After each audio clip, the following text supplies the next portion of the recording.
Shalom, shalom.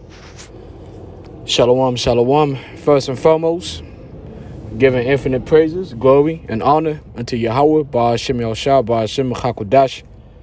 Giving double honors to our apostles and elders of great millstones. Shalom and salutation to you sincere Akims across the four winds, pushing this truth with sincerity of heart. I'm your fellow servant, because I'm a guy from the DC camp, and I'm coming at you through the spirit and power of Yahweh, Ba'ashem Yahshua, Ba'ashem Hakodash, to feed the elect. And today's video, I was going to go into,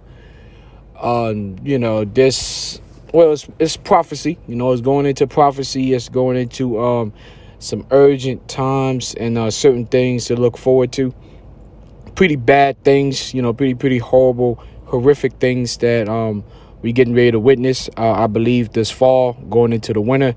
I'll be shocked if these, a lot of these things don't take place this winter, going into next year. Of course, what's going on now with the Crown Vic, you already know. I mean, what's going on with the verbal gymnastics that we got to do just to stay off, cancel culture's algorithms. Some of us know it as the Crown Vic, Crown Warrior, all that, the serpent sauce, right?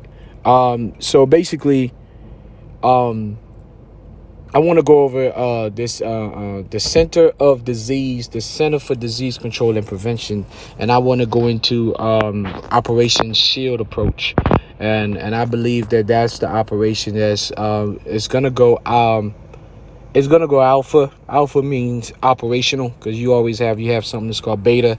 That's the practice. That's the try runs. Those are the exercises that are done with actors. But when things go alpha, that means they go operational, meaning things are going live. And Operation Shield approach, what is that all about? Now, it has to do with this right here. This is out of the CDC, again, Center for Disease Control and Prevention.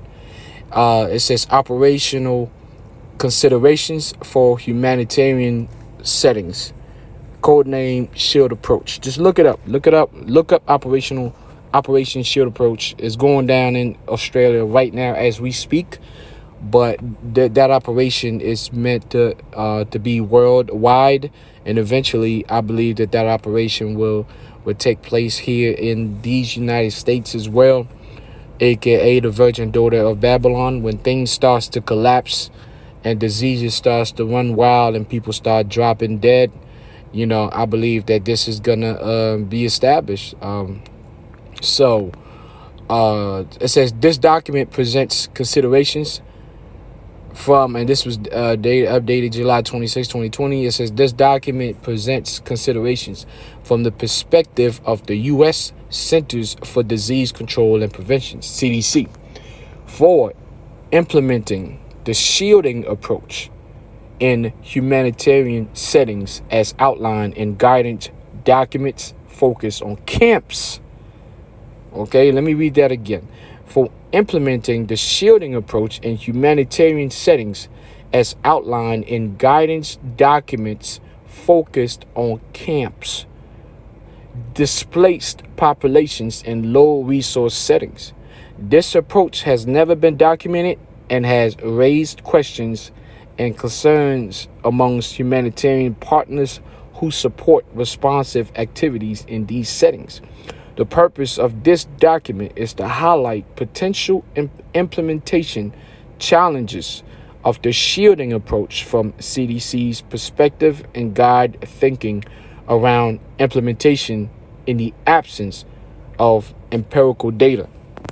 Right? Empirical data, I guess, not knowing exactly who is sick and who isn't, and also knowing that's why you have something called FEMA regions. So things are going to be split. Things are split in different regions when it comes to FEMA. You just got to look up a map of FEMA, and wherever you're located, it's a region. All right, and they have specific numbers of population. I mean, it's down to the T. You know what I'm saying? So it says Considerations are based on current evidence known about the transmission and severity of the CV-19 disease and may need to be revised as more information becomes available. Please check the CDC website periodically for updates.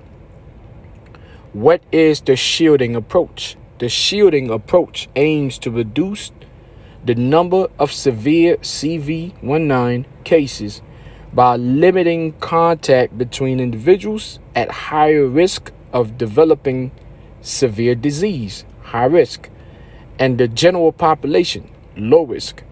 High risk individuals, so when you deem these are terms or labels that's going to be put on people.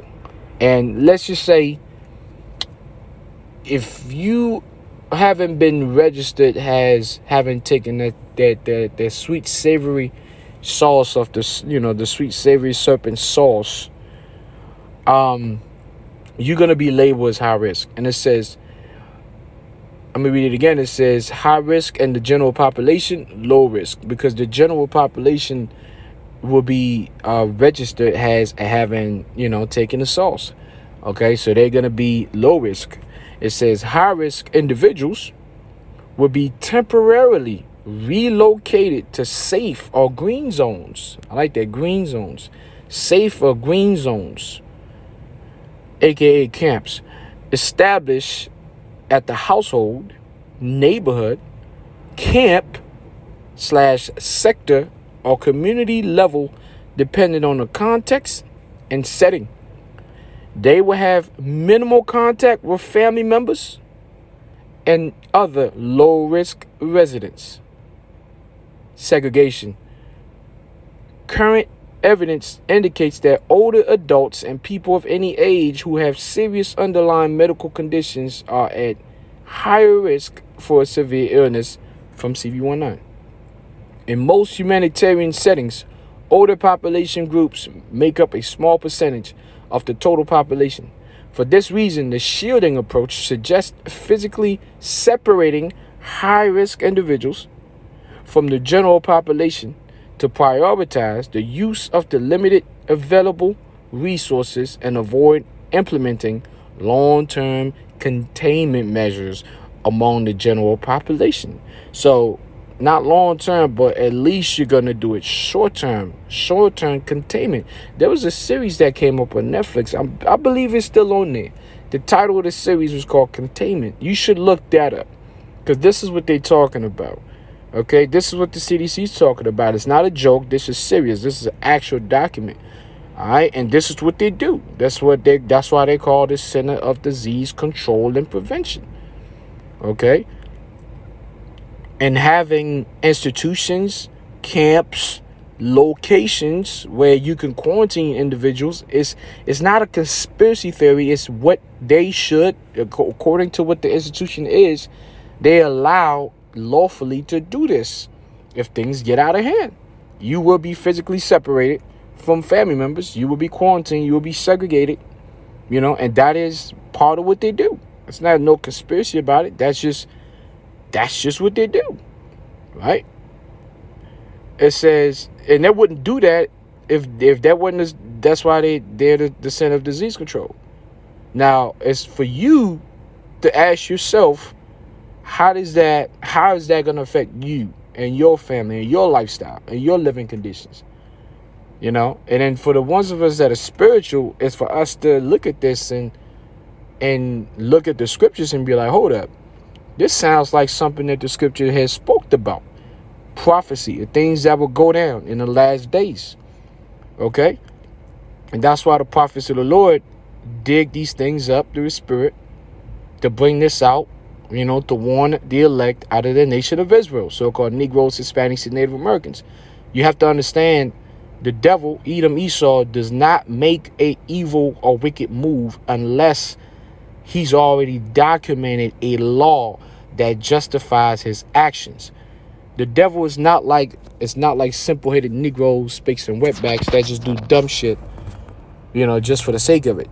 If Esau's going to do evil, he has to establish a law on paper that justifies him doing evil. So therefore, you cannot take him to court. You cannot put him on trial as far as like a man's trial, because the Most High doesn't acknowledge man's laws.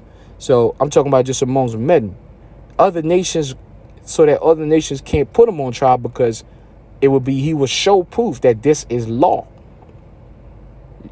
You know what I'm saying? That's what the scripture says. What? Mischief by law. He sets up mischief by law. Okay? Because he's not dumb. It's like, yo, if I'm gonna do wickedness, I need to protect myself. That's the mind of the devil. All right. Jake Israelites were not like that. When we go out, we just do crazy stuff, and Jake just finds out, oh damn, I broke a law. I did this. Esau knows what the hell is going on. A summary of the shielding approach described by Favors is shown in Table 1. And I mean, I guess you can see that you can read the whole thing. Just look at that. You got all the levels. Look at this thing. Table 1, summary of the shielding approach. You know, you have movement interactions. You have level, neighborhood level, camp sector level, operational considerations. I mean, you know, it's some real stuff, man. It's on paper. So, you know, the things we're getting ready to witness, I believe, this winter, as everybody's immune system lowers because the diminishment of on the sunlight, especially for us on the northeast and the east coast and the northeast and a lot of these regions where we have to deal with the winter season, our immune system immediately becomes lower. And if you're not up on your vitamins, that's why a lot of viral infections happens during the wintertime. That's why everybody would tell you, hey, you got to get on your vitamins during the wintertime because your immune system is lower. So we're having already taken that special sauce from the serpent. I did find out that, a lot of it diminishes a lot of your immune system. So you going into this winter already behind the 8 ball, and then when you get the natural immunity deficiency that comes with being in the winter, so you really gonna be exposed. You're gonna be exposed, man. So it's gonna be, hey, listen, it's gonna get real, man. It's gonna get real. Winter is coming, man. I understand really what that meaning spiritually means. When winter is coming, and and Esau is ready, man. So the question is, you Israelites, are you ready? The reality is most Israelites, most Negroes, Hispanics, and Native Americans are not ready. They will never be ready. All right. This is Jeremiah 30:6. It says, ask ye now and see whether a man doth travail with child. Wherefore do I see every man with his hands on his loins? All right. So Jeremiah's like, hold up. He's seeing this vision of men struggling around, running around like chickens with their head cut off, scared out of their minds. When men are supposed to be strong, but they walking around scared like women. It says, as women travail, and all faces are turned into paleness. So the things that you're going to witness, the things that Jake is going to witness is going to scare them. A lot of Jakes think that they're tough. You're going to find out how tough you are when this thing collapses, man, because it's easy to think that you're tough when you get in the pockets of incidents where things can get hostile. But for the most part, you're going to be with your homies, smoking and whatnot, watching TV or whatever, listening to music. That ain't it. You're going to find out how tough you are when it's all day, baby. All day, every day. It's just death and destruction everywhere. You barely get breaks. You might get 2 or 3 hours where nothing happens.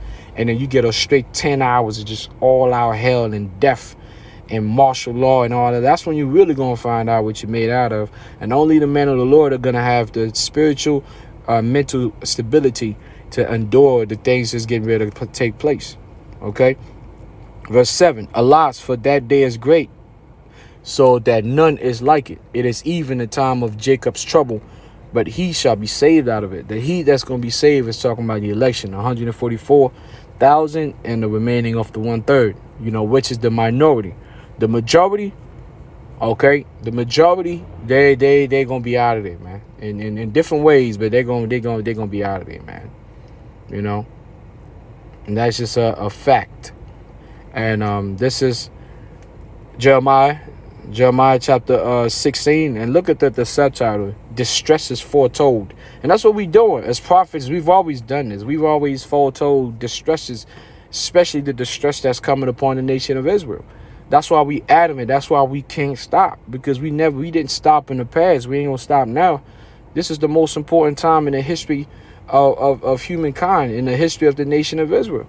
We coming into the time of the greatest evil that's ever existed in the history of the planet Earth. It's a technocratic evil, witchcraft mixing with machinery, and then it's just next level stuff, man. Next level evil, man. This is Jeremiah 16:1. I'm gonna read a little bit of it, not the whole chapter. Jeremiah 16:1. The word of the Lord, Yahweh Shemel Shah, came also unto me, saying, Thou shalt not take thee a wife, neither shalt thou have sons or daughters in this place. What place is it talking about? You said, well, ancient Babylon. No, it's really talking about ultimately, the virgin daughter of Babylon. Okay, because the destruction in ancient Babylon was really a takeover. It was a transition from one kingdom to another. You know what I'm saying? But this transition right here is going to be a transition of death and destruction and fire and blood. All right.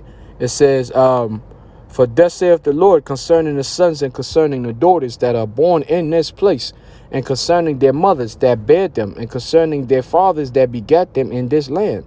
And this is talking about really the 2/3, which is the majority of Israel. It says, they shall die of grievous deaths. They shall not be lamented, neither shall they be buried.